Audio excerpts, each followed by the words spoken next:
So this is the Leetcode problem of the day. Minimum number of moves to set everyone. So in this question, we have been given two arrays, seats and students, each of length n. Seats contain the position of all the seats. For example, seats I will contain the position of the ith seat, and similarly, student array contains the position of all the students. We are allowed to perform this move as many number of times as we want, so we can increase the position of ith student by 1 or decrease it as many times as we want. What we have to return is minimum number of moves required to move each student to a seat such that no two students are in the same seat. So let's see here. We were given two input arrays, seats and students. Seats contains position of the seats 3, 1, 5, and students contain the position of students 2, 7, 4.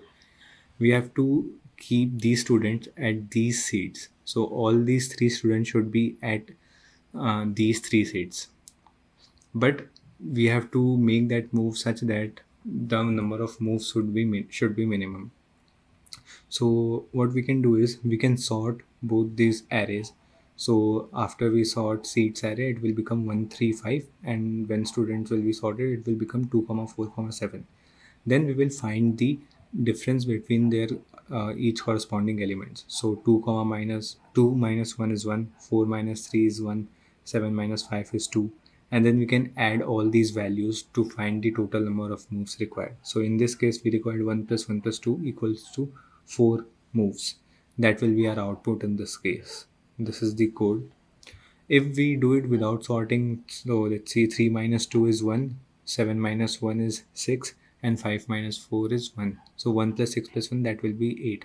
So if we do it without sorting, we will require 8 moves.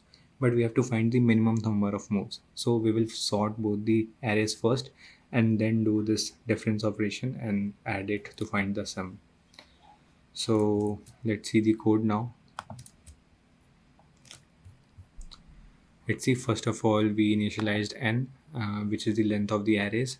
We sorted both the arrays, seats and students. After that, we initialized a variable count, which will be our output. Initially, it is 0. Then we start an iteration for n length. In this iteration, what we will do is we will calculate the difference between the position of seat and position of student. So seats I minus students I.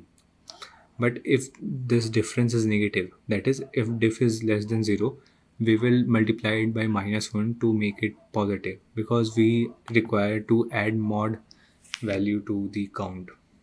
Therefore, if it is less than 0, we will multiply it by -1 and then finally add it to the count variable. Once the iteration is complete for n number of times, then at last we will return the count. And as you can see, our solution is accepted. Thank you.